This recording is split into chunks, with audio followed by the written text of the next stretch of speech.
அன்பு மாணவ செல்வங்களுக்கு வணக்கம். மீண்டும் ஒரு சக்தி டிவியின் மக்கள் சக்தி மெய்நிகர் பள்ளி நிகழ்ச்சியினூடாக சந்திப்பதில் மகிழ்ச்சி. காப்போத சாதாரண மாணவர்களுக்குரிய விஞ்ஞான பாட மீட்டல் வகுப்பில் கலந்து கொண்டிருக்கின்றேன். அந்த வகையில் சென்ற வகுப்பில் குருதி சுற்றோட்ட தொகுதி, அதனைத் தொடர்ந்து நிணநீர் தொகுதி ஆகிய விடயங்களை நாங்கள் அவதானித்திருந்தோம். அதன் தொடர்ச்சி என்று அவதானித்த பின்னர் நாங்கள் கடந்த காலத்தில் வினவப்பட்ட வினாக்களை பார்க்க இருக்கின்றோம். இங்கு நிணநீர் தொகுதி, அங்கே நிணநீர் தொகுதி காணப்படுவதற்கான பிரதான காரணம் அங்கு நிணநீர் கான்களால் ஆக்கப்பட்டிருக்கும் அந்த நிணநீர் தொகுதி. அந்த நிணநீர் தொகுதி காணப்படுவதற்கான பிரதான காரணமாக அந்த கலங்களுக்கிடையில் தேங்கிய அந்த இளைய பாய்மத்தை, மேலதிகமான இளைய பாய்மத்தை குருதி சுற்றோட்ட தொகுதியோடு சேர்ப்பதற்காக காணப்படுகின்ற தொகுதியே இந்த நிணநீர் தொகுதி.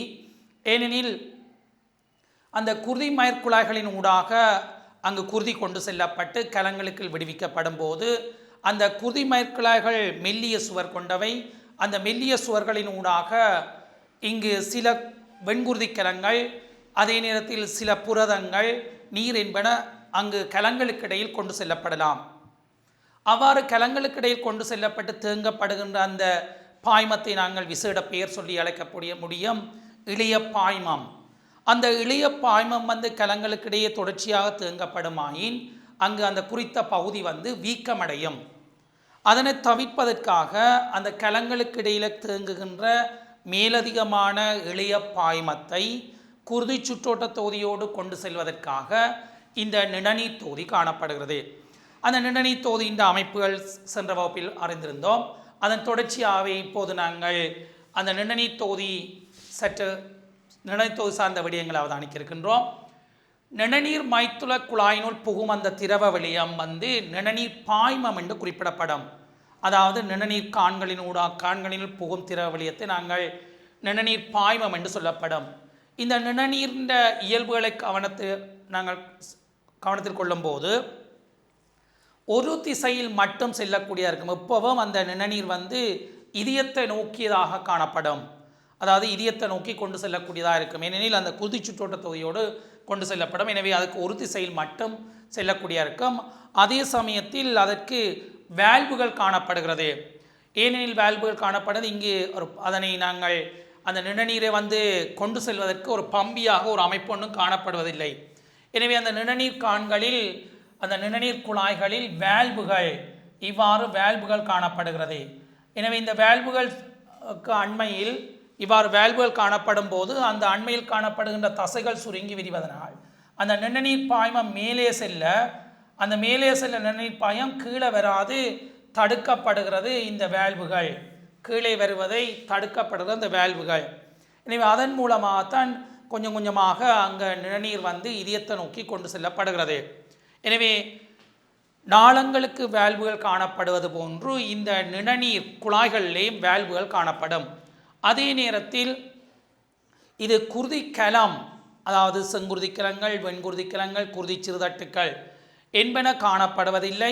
எனவே இங்கு நிணநீர் பாயம் சிவப்பு நிறத்தில் காணப்படாது. காரணம், செங்குருதி கலங்கள் காணப்படுவதில்லை. அதே நேரத்தில் குருதி புரதங்கள், ஆல்புமின், குளோபியூலின் அப்படியான புரதங்களும் காணப்படுவதில்லை. ஏனையவை குருதியை ஒத்ததாக காணப்படும். அந்த ரெண்டும் காணப்படாமல் ஏனையவை குருதியை ஒத்ததாக காணக்கூடியதாக இருக்கும். அதே நேரத்தில் இங்கு செங்குலியங்கள் காணப்படாமையினால் இங்கு நிறமற்றதாக, அந்த நிணநீர் பாய்மம் நிறமற்றதாக இருக்கின்றது. இங்கு நிணநீர் தொகுதி ஆக்கிற பகுதிகளாக நாங்கள் பிரதானமாக 3 அவதானிக்கின்றோம். பாட்கலன்கள், அது நாங்கள் சிறுகுடலில் அங்கு சடமுலைகள் என்ற பகுதியில் பார்த்து நாங்கள் சடமுலை பகுதிகளில் இங்கு நடுவில் பாட்கலன் காணப்படுறது. நீங்கள் பாடநூலில் அது மஞ்சள் நிற படம் போட்டு காணப்பட்டது பாட்கலன்.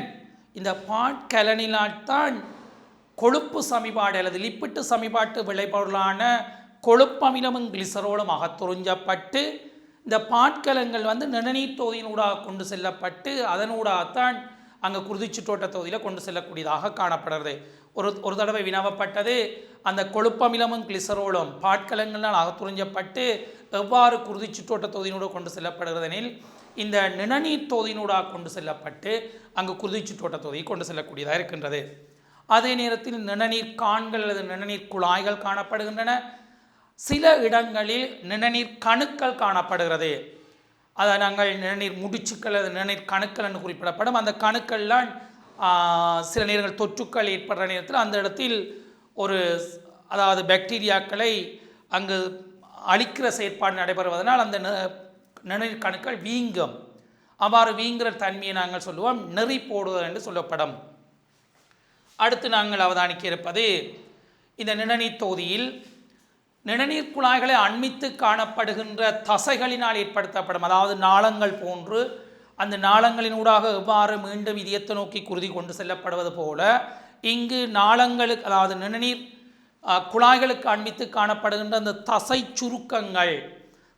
சுருக்கங்கள் தசைகளால் ஏற்படுத்தப்படும் உதைப்பு காரணமாகவே அந்த நிணநீர் பாய்மம் இதயத்தை நோக்கி கொண்டு செல்லக்கூடியதாக காணப்படுகிறது. அதே நேரத்தில் உடலில் காணப்படுகின்ற சகல நிணநீர் கலன்களும் ஒன்று சேர்ந்து 2 பிரதான கான்களை உருவாக்குகிறது. இடது பக்கம் உருவாக்குறது நாங்கள் பிரதானமாக நெஞ்சரை கான் என்றும், வலது பக்கம் உருவாக்கப்படுறது நாங்கள் வலது நிணநீர் கான் என்றும் சொல்லப்படும். இந்த 2 கான்களும் 2 பிரதான கான்களும் இடது பக்கம் இருக்கிறது நெஞ்சரைக்கான், இந்த இடது பக்கம் காணப்படுவது நெஞ்சரைக்கான், வலது பக்கம் இருப்பது வலது நிணநீர்கான். 2ம் சேர்ந்து காரியன்பு கீழ்நாளத்துடன் சேர்வதன் மூலம் அங்கே குருதி சுற்றோட்ட தொகுதியினூடாக அந்த நிணநீர் பாயம் விடுவிக்கப்பட்டு அந்த பாயமும் குருதி சுற்றோட்ட தொகுதியில் சேர்க்கக்கூடியதாக இருக்கின்றது. அதே நெஞ்சரைக்கான் அதாவது நெஞ்சரைக்கான் என்பது இடது நிணநீர்கான் இடது காரியன்பு கீழ்நாளத்தோடும், அதே நேரத்தில் வலது நிணநீர்கான் வலது காரியன்பு கீழ்நாளத்தோடும் இணையக்கூடியதாக இருக்கின்றது. அடுத்து நாங்கள் பார்க்க இருப்பது இந்த நிணநீர் தொகுதி பொறுத்தவரையில் குருதி சுற்றோட்ட தொகுதியின் ஒரு பகுதி போன்று, அதை நான் ஏற்கனவே குறிப்பிட்டேன், ஒரு உப தொகுதி. ஏனெனில் அந்த கலங்களில் தேங்குகின்ற இளைய பாய்மத்தை மீண்டும் அங்கு குருதி சுற்றோட்ட தொகுதியில் சேர்க்கிறதுக்காக காணப்படுகிறது. சகல தொகுதிகளும் ஒன்றுடன் ஒன்று தொடர்புபட்டதாக காணப்படுகிறது. வினாக்கள் வினவப்படும் கூட எல்லா தொகுதிகளையும் ஒன்றிணைக்கப்பட்டு ஒரு எண்ணக்கரு வரைபடம் போல தந்து உங்களுக்கு வினாக்கள் வினவப்படலாம். எனவே நீங்கள் சகல தனித்தனியாக தொகுதிகளை படித்தாலும் அதை ஒன்றிணைச்சு படிக்கக்கூடிய ஆற்றல் இருக்கப்பட வேண்டும். தரம் 7லேயே அந்த சுவாச தொகுதி, அதே நேரத்தில் சமிபாட்டு தொகுதி ஆகிய விடயங்கள் ஒன்றிணைச்சு உங்களுக்கு அந்த கோட்டு வரிப்படம் எல்லாம் தரப்பட்டிருக்குது. எனவே அதை அடிப்படையாக கொண்டு நீங்கள் வினாக்களுக்கு விடையளிக்கக்கூடியதாக இருக்கப்பட வேண்டும்.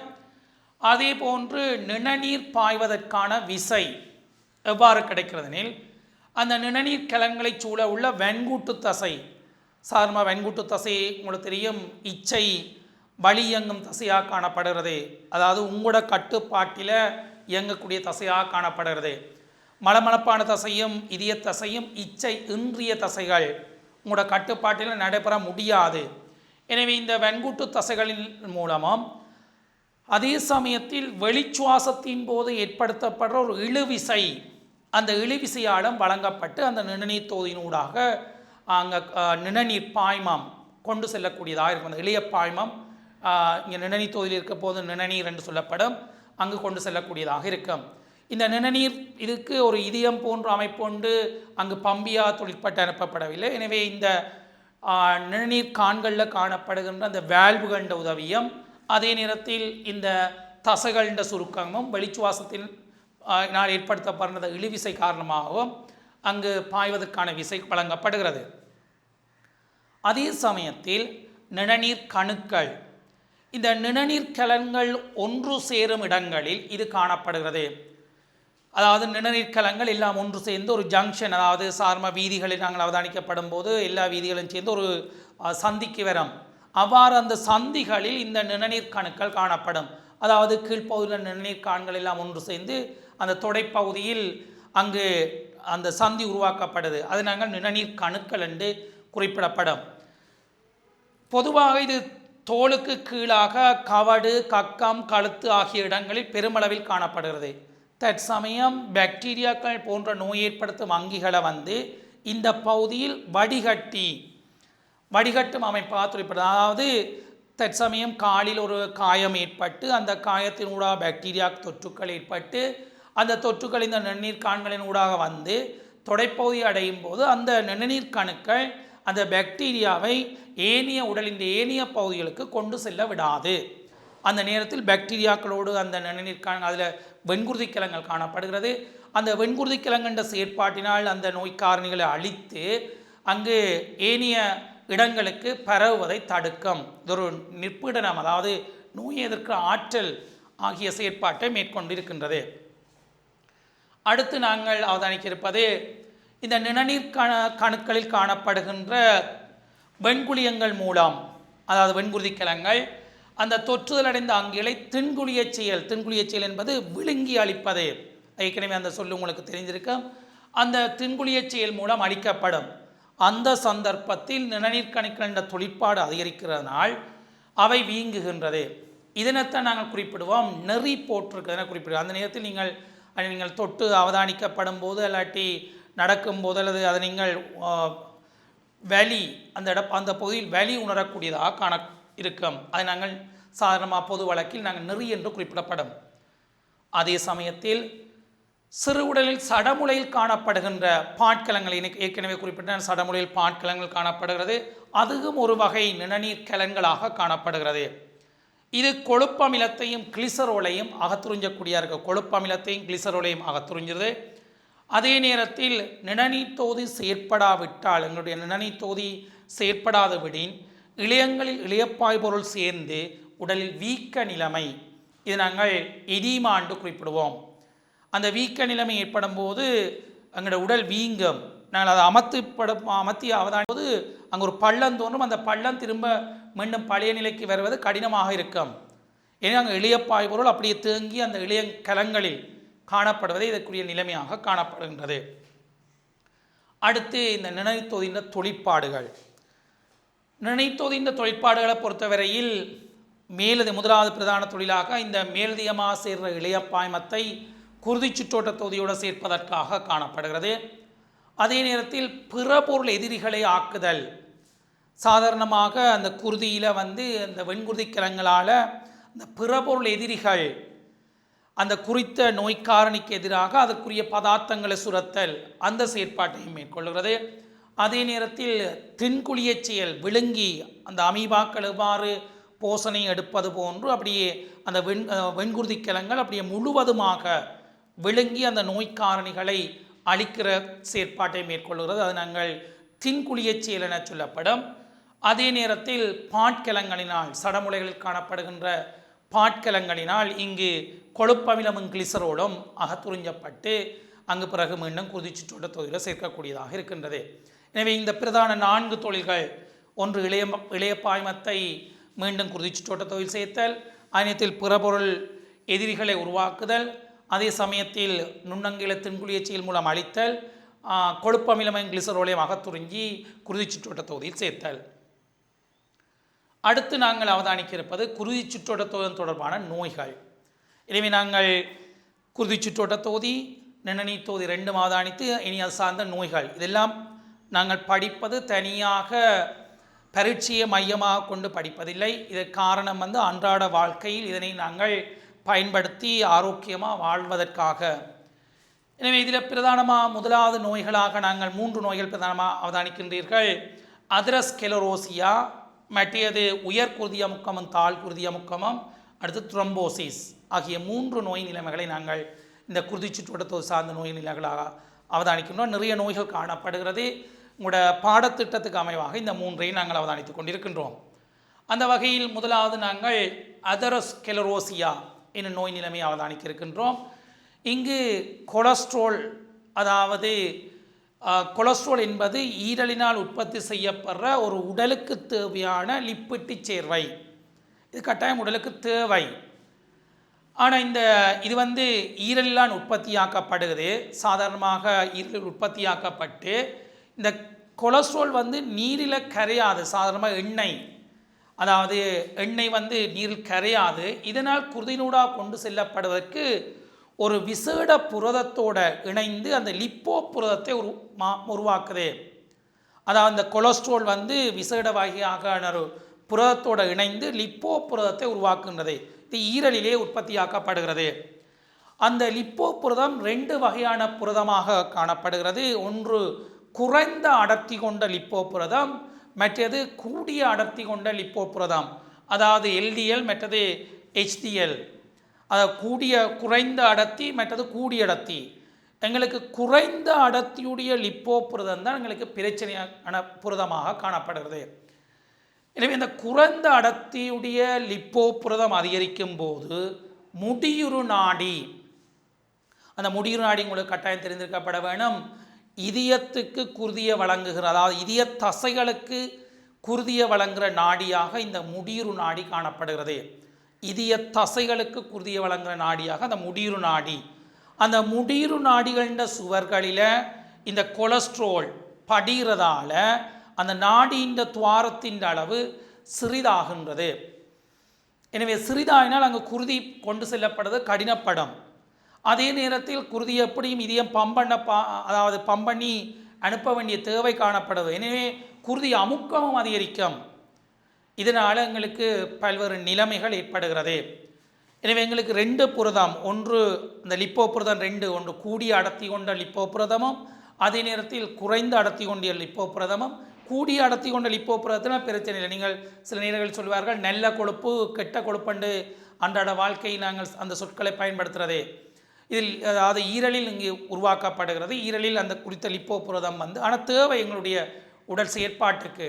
அதாவது கூடிய அடர்த்தி கொண்ட லிப்போ புரதம் எங்களுக்கு பாதிப்பை ஏற்படுத்துவதில்லை. குறைந்த அடர்த்தி கொண்ட லிப்போ புரதம் தான் இந்த பாதிப்பை ஏற்படுத்தக்கூடியதாக காணப்படுகிறது. இந்த நாடியின் சுவர்களில் அந்த லிப்பிட்டு படிவதை நாங்கள் ஒரு விசேட பெயர் சொல்லி அழைக்க முடியும். ஆத்ரோ என அழைக்கப்படுறது. இந்த நாடிகளின் சுவர்களில் இந்த லிப்பிட்டுகள் கொலஸ்ட்ரால் அப்படி படிவதை நாங்கள் ஆத்ரோ என்று சொல்லப்படும். இதனால் ஏற்படுகின்ற அந்த நோய் நிலைமையை நாங்கள் குறிப்பிடுவோம் அதெரோஸ்க்ளெரோசிஸ் என்று குறிப்பிடப்படும். அதாவது அந்த நாடிகளின் சுவர்கள் லிப்பிட்டு படுகிறது ஆத்ரோ என்று சொல்லப்படும். அதனால் ஏற்படுற பிரச்சனை நிலைமையை, நோய் நிலைமையை நாங்கள் குறிப்பிடுவோம் அதெரோஸ்க்ளெரோசிஸ் என்று சொல்லப்படும். இந்த முடியுறு நாடியில், அதாவது இதயத்துக்கு குருதியை வழங்குகிற நாடி, அதே நேரம் இதயத்திலிருந்து இதய தசைகளிலிருந்து குருதியை எடுக்கிற நாளமாக முடியுறு நாளம் காணப்படுகிறது. எனவே இந்த இதயத்துக்கு வழங்கப்படுற குருதியிலே ஏதாவது தடங்கள் ஏற்பட்டு அந்த தசை இதய தசை சுருங்கி விரியப்பட வேணும், சந்தமான அசைவிருக்கப்பட வேணும். அதே நேரத்தில் இறக்கும் வரையும் குருதியை பண்ண வேண்டிய தேவை காணப்படுகிறது. உடற்கலங்களுக்கு குருதியை விநியோகிக்க வேண்டிய தேவை, சகல கலங்களுக்கும் குருதியை விநியோகிக்கப்பட வேணும்.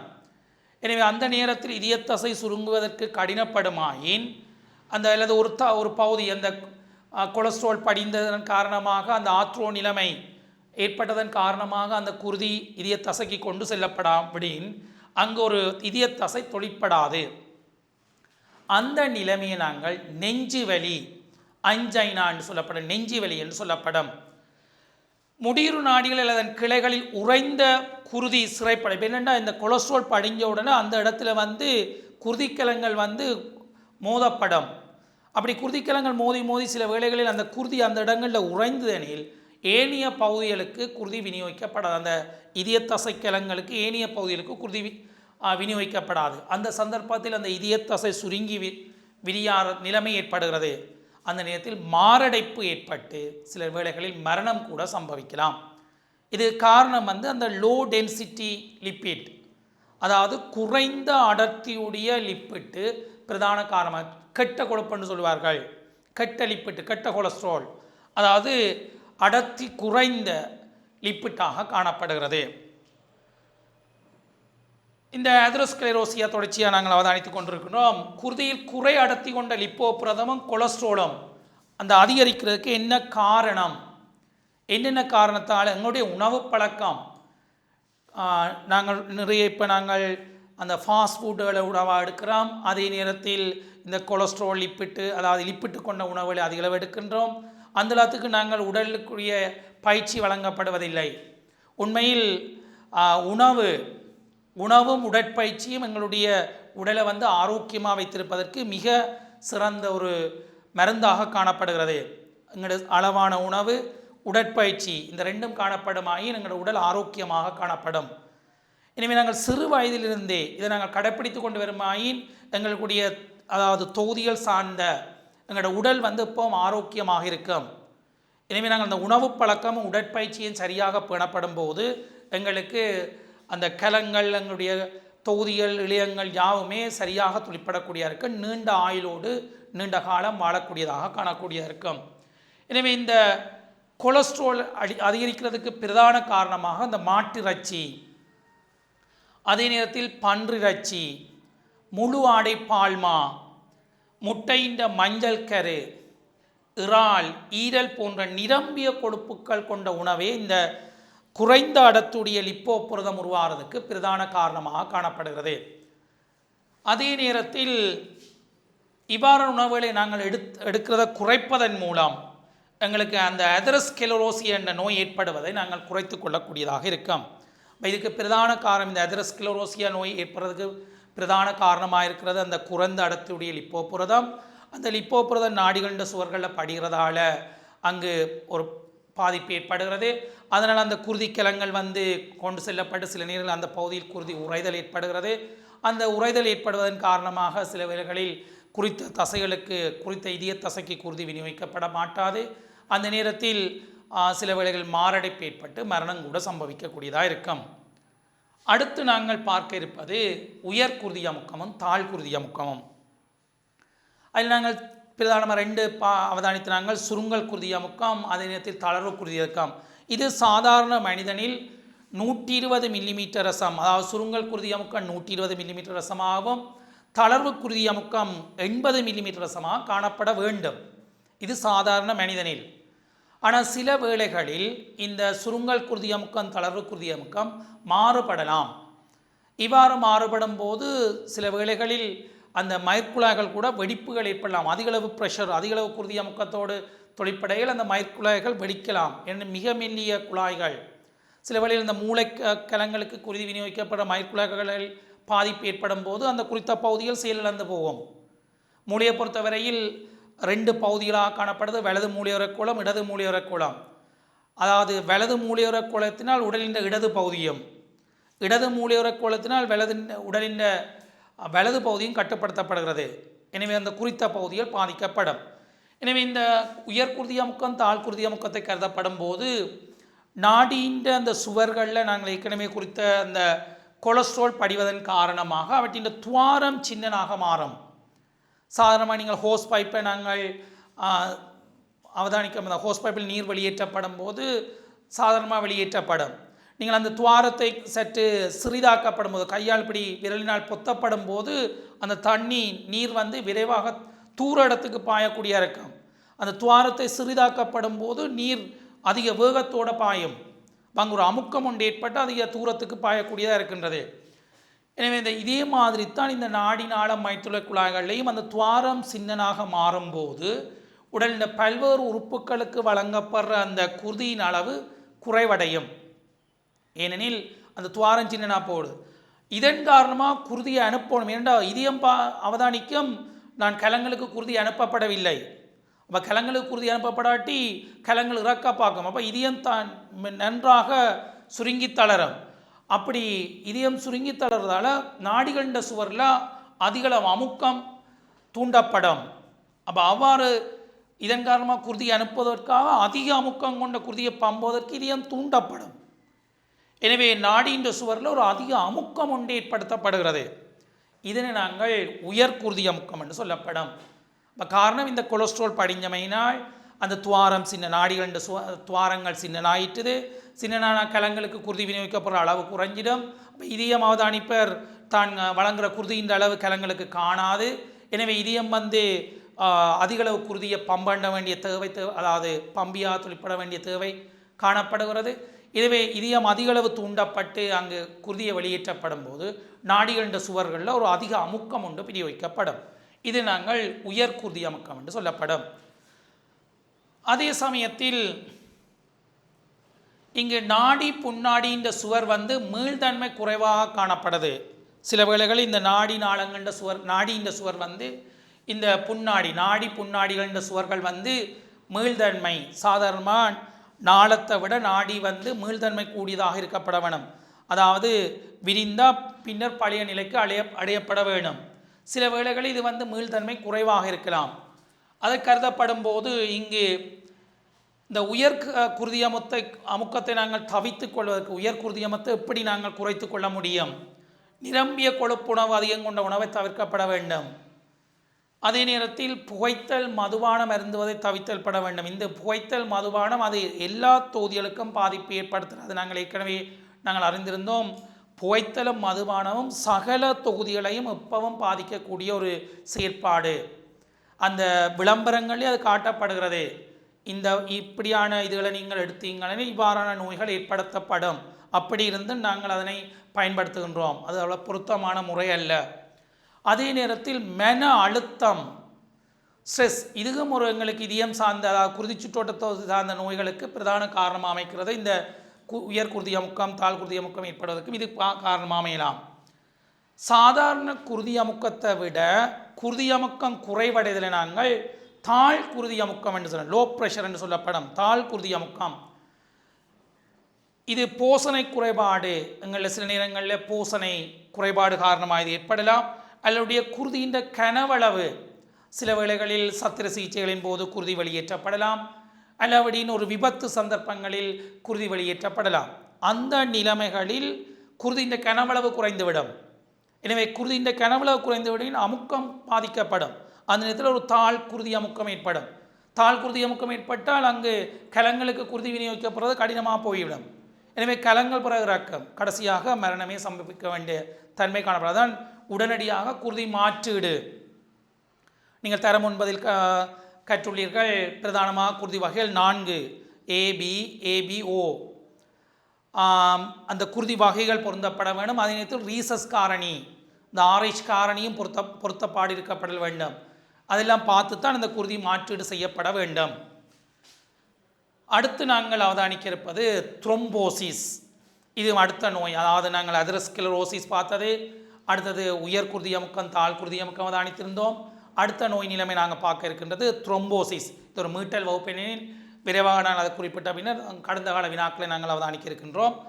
அந்த வகையில் த்ரோம்போசிஸை பொறுத்தவரையில் குருதி குழாய்களில் குருதியானது ஒருங்கொட்டல், அப்படி கட்டி, அதாவது அந்த சாதாரணமாக எங்களோட உடலினுள் குருதி சுற்றியோடப்பட வேண்டும், திரவ நிலையில் காணப்பட வேண்டும். குருதி முழுவதும் சுற்றியோடப்பட வேண்டிய தேவை காணப்படுகிறது. ஆனால் எங்களுடைய உடலை விட்டு வெளியேற வரும்போது குருதி உறைய வேணும். அதே நேரத்தில் உடலுக்குள் எந்த சந்தர்ப்பத்திலும் குருதி உறையக்கூடாது. சில வேளைகளில் அந்த நாடிகளில் இவ்வாறு கொலஸ்ட்ரால் அவ்வாறு படிவடையும் போது தொடர்ச்சியாக அந்த குருதிக்கலங்கள் போய் மோதுவதனால் அந்த குருதி சிறுதட்டுக்கள் சில வேளைகளில் உடைஞ்சு அங்கு குருதி உறைதல் ஏற்படலாம். எனவே இந்த குருதி உறைதல் அல்லது ஒருங்கொட்டல் அடைவதனால் யாதேனும் ஒரு உறுப்புக்கு குருதி வளங்கள் குறைக்கப்படுவதை நாங்கள் த்ரோம்போசிஸ் என்று சொல்லப்படும். அதாவது அங்கே ஒருங்கொட்டல் ஏற்படுறதால குறித்த பகுதிக்கு குருதி விநியோகிக்கப்படுறது தடைப்படல் அல்லது குறைக்கப்படுவதை நாங்கள் த்ரோம்போசிஸ் என்று சொல்லப்படும். மூளையில் யாதேனும் ஒரு மூளைக்கிழங்களுக்கு சில வேளைகளில் அந்த ஒரு பகுதியில் ஒருங்கொட்டுதல் ஏற்பட்டதுண்டா மூளையின் குறித்த பகுதிக்கு குருதி வளங்கள் பாதிக்கப்படும். அவ்வாறு குறித்த பகுதிக்கு குருதி வளங்கள் பாதிக்கப்பட்டால் எங்களுடைய உடலின் ஒரு பகுதி செயலிழந்து விடும். அப்பகுதினால் கட்டப்படுத்த செயற்பாடுகள் நிறுத்தப்படுகிறது. இந்த நிலைமையை நாங்கள் பொதுவாக நாங்கள் சொல்லுவோம் பாரிசவாதம் என்று குறிப்பிடுவோம். அதாவது சில வேளைகளில் இடது பகுதி எங்களுக்கு தொழிற்படாமல் போய்விடும், அல்லது வலது பகுதி தொழிற்படாமல். இடது பகுதி தொழிற்படாவிடி நாங்கள் உடலின் வலது பகுதி, அதாவது மூளையினுடைய வலது பகுதி பாதிக்கப்பட்டிருக்குது. உடலின் வலது பகுதி பாதிக்கப்பட மூளையின் இடது பகுதி பாதிக்கப்பட்டிருக்கிறது. மாறித்தான் நாங்கள் கட்டுப்பாடு நடைபெறுகிறது. அது நாங்கள் நரம்பு தொகுதியில் நாங்கள் அவதானிப்போம். அதே சமயத்தில் முடியுறு நாடி, இதயத்துக்கு குருதியை வழங்குகின்ற அந்த முடியுறு நாடியில் குருதி ஒருங்கொட்டல் ஏற்படுமாயின் அது நாங்கள் முடியுறு த்ரோம்போசிஸ். அந்த நேரத்தில் இதயம் சுருங்கி விரியது கடினமாக இருக்கும், என்ன தசைகள் சுருங்கி விரியது கஷ்டமாக இருக்கும். அந்த நிலைமையை நாங்கள் முடியுறு த்ரோம்போசிஸ் என்று சொல்லப்படும். த்ரோம்போசிஸ் நிலைமை ஏற்படுவதை தவிர்ப்பதற்கு தேவையான நடவடிக்கைகளை நாங்கள் சின்ன வயதிலிருந்தே, இதெல்லாம் உண்மையில் நாங்கள் இவ்வாறு படிப்பதற்கு காரணம் அந்த சிறு வயதிலிருந்தே இந்த பழக்க வழக்கங்களை நாங்கள் பின்பற்றுவதன் மூலம் பரீட்சையை எதிர்கொண்டு அதே நேரத்தில் எங்களோட அன்றாட வாழ்க்கையில் நாங்கள் இதை பயன்படுத்துவதனால் ஒரு ஆரோக்கியமான சமூகம், ஆரோக்கியமான மனிதனாக உருவாகிறதுக்கு இதுகள் தேவையாக காணப்படுகிறது. அடுத்து நாங்கள் இந்த குருதி சுற்றோட்ட தொகுதி சார்ந்த நோய்கள் ஏற்படுவதை தவிர்ப்பதற்கு மேற்கொள்ள வேண்டிய நடவடிக்கைகள். ஒன்று நான் ஏற்கனவே குறிப்பிட்டது போல் புகைத்தல் மதுபானம், அதே நேரத்தில் மதுபானங்கள் புகைத்தல் மதுபானம் அருந்துவது தவிர்க்கப்படல் வேண்டும். அது சகல தொகுதிகளும் பாதிப்பு. அடுத்த நிரம்பிய கொழுப்புணவுகள் நாங்கள் ஏற்கனவே குறிப்பிட்டது போன்று மாட்டு இறைச்சி, பன்று இறைச்சி, முட்டையின் மஞ்சள் கரு, அதே நேரத்தில் இறால் போன்ற உணவுகளை நாங்கள் உட்கொள்வதை சற்று தவிர்க்கப்படல் வேண்டும். அதே நேரத்தில் நார்த்தன்மையான உணவுகளை நாங்கள் உட்கொள்ள வேண்டும். நார்த்தன்மையான உணவுகள் உட்கொள்ளப்படும் போது இலகுவாக அந்த சமிபாடடையாத உணவின் மீதிகள் இலகுவாக வெளியேற்றக்கூடிய தன்மை காணப்படும். வெவ்வேறு நோய்கள் ஏற்படுவதையும் தவிர்க்கக்கூடியதாக இருக்கும். மற்றது பொதுவாக உப்பு, சாதாரணமாக உப்பு அதே நேரம் இந்த பொதுவாக அந்த வெள்ளையாக காணப்படுகின்ற பொருட்கள் பிரதானமாக ஆபத்தாக காணப்படுகிறது. நீங்கள் சீனி அவதானிக்கும் போது பாருங்கள் வெள்ளை, அதே நேரத்து உப்பு வெள்ளை, இதெல்லாம் நாங்கள் அளவாகத்தான் பயன்படுத்தப்பட வேண்டும். சொல்வார்கள் அளவுக்கு மிஞ்சினால் அமிர்தமின் நஞ்சு. குறிப்பிட்ட பதார்த்தங்களை அந்த அளவோடு தான் பயன்படுத்தப்பட வேண்டும். எனவே நாங்கள் உப்பும் அளவாக இருக்கப்பட வேண்டும். அதே நேரத்தில் நாங்கள் பயன்படுத்துகிற சீனி என்பனவும் அளவாக இருக்கப்படும் போது உங்களோட உடல் ஆரோக்கியமாக இருக்கக்கூடியதாக இருக்கும். அதே நேரத்தில் குருதி அமுக்கத்தை நாங்கள் கட்டுப்பாட்டில் வைக்கப்பட வேண்டும். சாதாரணமான குருதி அமுக்கம் 120 மில்லிமீட்டர் சுருங்கல் குருதி அமுக்கம் 120 இதயவரை சுருங்கும் போது அந்த பெருநாடியின் சுவரில் ஏற்படுத்தப்படுற சுருங்கல் குருதி அமுக்கம் 120 மில்லிமீட்டர் ரசமாகும். அதே நேரத்தில் தளர்வு குருதி அமுக்கம், அதாவது இதயவரை தளர்வடையும் போது அங்கு தோதி பெருநாடின் சுவரில் ஏற்படுத்தப்படுற அமுக்கத்தை நாங்கள் தளர்வு குருதி அமுக்கம், அந்த தளர்வு குருதி அமுக்கமும் சாதாரணமாக 80 மில்லிமீட்டர் ரசத்தில் நாங்கள் பேணப்படல் வேண்டும். மற்றது தொற்றாத நோய்கள், நீரிழிவு ஒரு தொற்றாத நோய், ஆனால் எனினும் அந்த பாரம்பரியம் சார்ந்ததாகவும் சில வேளைகளில் ஏற்படுகின்றது. ஆனால் பாரம்பரியத்துக்கு தொடர்பில்லை, எனினும் சில வேளைகள் ஏற்படலாம். ஆனால் நீரிழிவு நோய்களத்தையும் கட்டுப்படுத்த வேண்டும். நீரிழிவு என்பது குருதியில் குளுக்கோஸின் அளவில் கூடேக்க சிறுநீரினூடாகவும் அங்கு குளுக்கோஸ் வெளியேற்றப்படலாம். நீரிழிவு நோயை கட்டுப்படுத்த வேண்டும். இது பிரதான காரணம் அந்த இன்சுலின் என்ற ஹோமோன். அதாவது நீங்கள் ஏற்கனவே கற்றுள்ளீர்கள், அந்த மேலதிகமான குருதியில் மேலதிகமான குளுக்கோஸை கிளைக்கோஜனாக மாற்றி ஈரலில் சேமிக்கப்படுறது இந்த இன்சுலின். அந்த இன்சுலின் ஹோமோன் சதையால் சுரக்கப்படுகிறது. சதையில் உள்ள பீட்டா கிழங்களினால் அந்த இன்சுலின் என்ற ஹோமோன் சுரக்கப்படுகிறது. அதே நேரத்தில் சிறந்த உணவு பழக்கம், அதாவது நாங்கள் பொதுவாக வீட்டில் தயாரிக்கப்படுகிற உணவு பழக்கம் நாங்கள் கடைகளில் வாங்கப்படும் போது அவர்கள் நன்றாக சுவையாக தருவார்கள். அவ்வாறு சுவையாக தருகிறனில் அங்கு ஏதோ பாதிப்பு, அதாவது உங்களுக்கு நல்ல சுவையாக காணப்படும், ஆனால் எனினும் அங்கு அந்த லிப்பிட்டு, அதாவது எண்ணெய்கள், மற்றது சுவை ஊட்டிகள், மணமூட்டிகள், நிறமூட்டிகள் இவையெல்லாம் போட்டு தருவார்கள். எங்களுக்கு பார்க்க கவர்ச்சியாக இருக்கும், ஆனால் அவ்வளவும் எங்களுக்கு பிரச்சனை ஏற்படுத்துகின்ற பதார்த்தங்களாக காணப்படுகிறது. அதே நேரத்தில் உடல் நிறையை, உணவு பழக்கம் உடல் நிறை, அது உடற்பயிற்சி மூலம் நாங்கள் அந்த உடல் நிறையை குறைத்து கொள்ள முடியும். உடற்பயிற்சிகளில் ஈடுபடல், இது என்ன தொகுதிகளுக்கும் அது குறிப்பிட்டது. உடற்பயிற்சி ஈடுபடல். மன அழுத்தம், எப்பவும் நாங்கள் சந்தோஷமாக இருக்க பழக்கப்பட வேண்டும், மகிழ்ச்சியாக இருக்கப்படல் வேண்டும். அது படிப்புக்கு மகிழ்ச்சியாக இருக்கப்பட வேண்டும், வீட்டில் இருக்கப்படும் போது எந்த சந்தர்ப்பத்திலும் மகிழ்ச்சி. அவ்வாறு இருக்கப்படும் போது அதாவது தானாகவே அந்த நோய் குணமடையக்கூடியதாக இருக்கும். சந்தோஷம், மகிழ்ச்சியாக இருக்கப்படல் வேண்டும். மற்றது மாரடைப்பு, உயர்குருதி அமுக்கம், நீரிழிவு போன்ற நோய் நிலைமைகள் இவையாவும் குடும்ப வரலாற்றை கொண்டதாக காணப்படுகிறது. சில வேளைகளில் பெற்றோர்களுக்கு காணப்படின் பிள்ளைகளுக்கும் வரலாம், ஆனால் கட்டாயம் வரணும் இல்லை, வரக்கூடிய சந்தர்ப்பங்கள் காணப்படுகிறது. அடுத்து நாங்கள் வினாத்தாளுக்கு சில இருக்கணும். எனவே நாங்கள் அந்த குருதி சுற்றோட்ட தொகுதி சார்ந்த விடயங்கள், பல்வேறு விடயங்கள் நாங்கள் அவதானித்திருந்தோம். அந்த குருதி சுற்றோட்ட தொகுதி ஏன் காணப்படுகிறது, அந்த தொழில்கள், அதே நேரத்தில் நிணநீர் தொகுதி, அது சார்ந்த விடயங்கள் எல்லாம் கற்றிருந்தோம். இனி நாங்கள் இவ்வளவு காலம், அதாவது நான் பிரதானமாக பெரும்பாலும் 2008 2020 வரையான வினாக்கள் கொண்ட தொகுப்பாக தான் இங்கு நான் உங்களுக்கு தரப்பட்டிருக்கிறது. பெரும்பாலான எல்லா சந்தர்ப்பங்கள்லேயும் 2008 ஆண்டிலிருந்து 2020 வரையான காபோது சாதாரண பரீட்சைக்கு வினவப்பட்ட வினாக்கள்லாம் இங்கு நான் தருகின்றேன். அதை நாங்கள் அடிப்படையாக கொண்டு உங்களுக்கு நீங்கள் விடையளிக்கக்கூடியதாக இருக்கும். அந்த வகையில் 2019 ஆண்டு வினாத்தாள் ஒன்றில் பகுதி ஒன்றில் பல்தேர்வு வினாவாக வினாவப்பட்ட 6வது வினா இங்கு காட்டப்படுகிறது. பின்வரும் கட்டமைப்பு தொழிற்சோடிகளில் சரியான தொடர்பினை காட்டும் சோடி எதென்று வினவப்பட்டிருக்கிறது 2019ஆம் ஆண்டு. இங்கு அவை சாதாரணமாக இவ்வாறு வினவப்படும் போது உங்களுக்கு அந்த குருதி சுற்றோட்டத்தை சார்ந்த ஒரு எண்ணக்கரு வரைபடம் அந்த மனதில் வரப்படல் வேண்டும். அவ்வாறு நீங்கள் வரும்போது இலகுவாக அந்த விடையை எழுதக்கூடிய இருக்கும். இங்கு பாருங்கள், முழுக்க அந்த கட்டமைப்பு, அது குருதியின் கட்டமைப்பை தான் தந்திருக்குது. எனவே நீங்கள் உங்களுக்கு தெரியும், நாங்கள் குருதியை பொறுத்தவரையில் நாங்கள் பிரதானமாக அந்த மைய நீக்கம் செய்து நாங்கள் 2 பிரதான பகுதியிலாக நாங்கள் பார்த்துனாங்கள். ஒன்று குருதி திரவ விளியம், மற்றது குருதி கலங்கள்.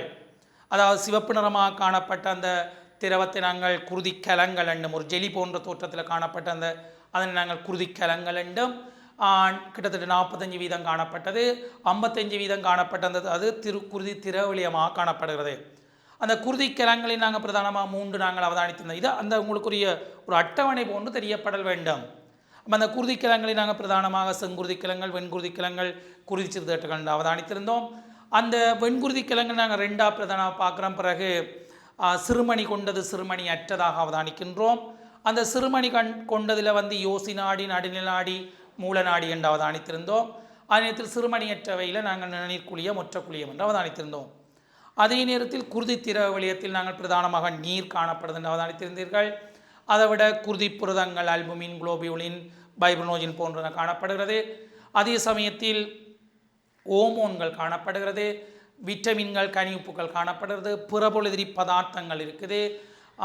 அதே நேரத்தில் நொதியங்கள் சாதாரணமாக இவ்வாறு ஓமோன்கள், புறப்பொழுதிரி பதார்த்தங்கள், புறப்பொழுதிரி ஆக்கிகள் என்பன காணப்படுகிறது.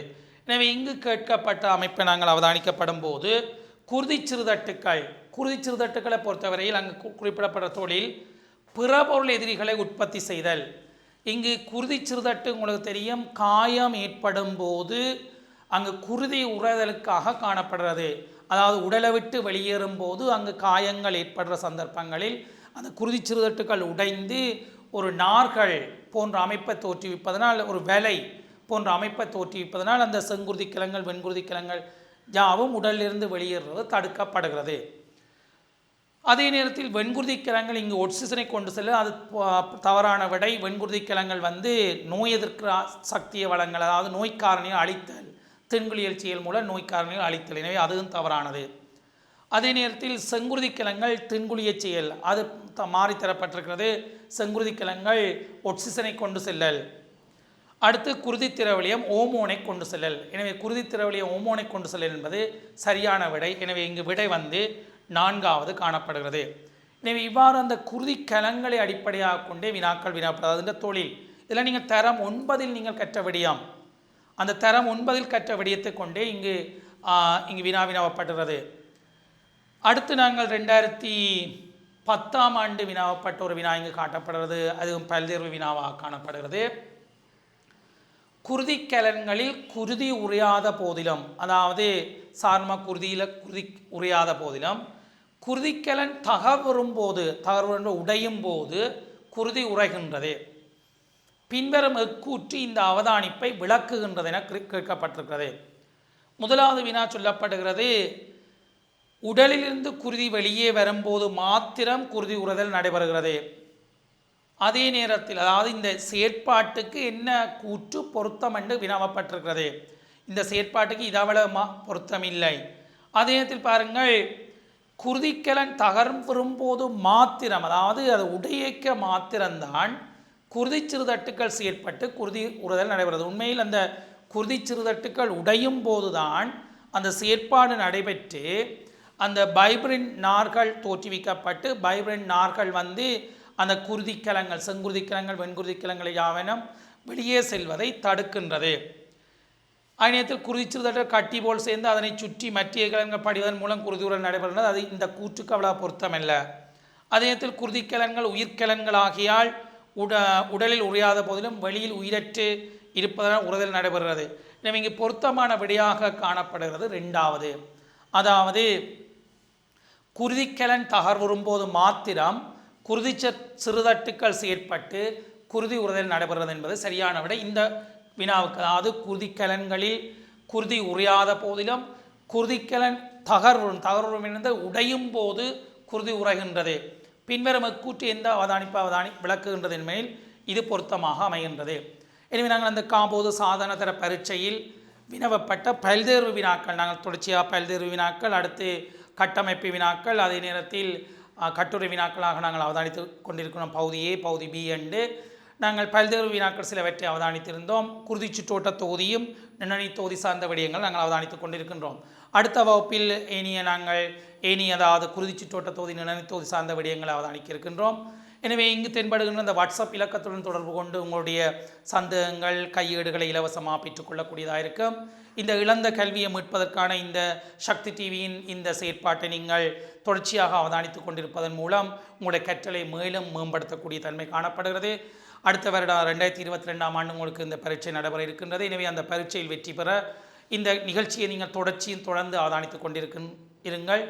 மீண்டும் ஒரு சக்தி டிவியின் மக்கள் சக்தி மெய்நிகர் பள்ளி நிகழ்ச்சியினூடாக சந்திக்கும் வரை உங்களிடமிருந்து விடைபெற்றுக் கொள்ளும் நான் கொழும்பு இந்து கல்லூரி விஞ்ஞான பாட ஆசிரியர் பரமசிவம் சிவசுதன். நன்றி, வணக்கம்.